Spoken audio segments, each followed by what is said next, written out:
Thank you, Lord, sa walang sawang pagsama sa akin sa bawat pagsubok ng aking buhay. Sa gitna ng paghihirap at pangamba, hindi mo ako iniwan. Salamat sa iyong gabay na nagbigay sa akin ng lakas upang magpatuloy. Sa iyong pagmamahal, natutunan kong magtiwala at lumaban. Sa bawat luha at pagsubok, ikaw ang naging aking kanlungan. Sa iyong mga kamay, alam kong may bagong simula at mas matatag na bukas. Patuloy akong susunod sa iyong kalooban dahil alam kong ang iyong plano ang pinakadakila. Walang imposible sa iyo, at sa iyo ako lubusang magtitiwala.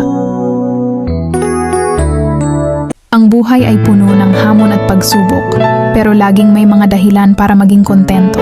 Huwag tayong mag-focus sa mga bagay na wala tayo, kundi sa mga biyaya at pagkakataon na mayroon tayo ngayon.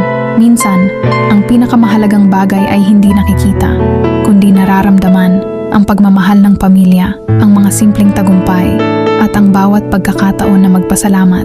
Maging kontento sa kung anong mayroon ka ngayon at ang mga magagandang bagay ay susunod sa tamang panahon.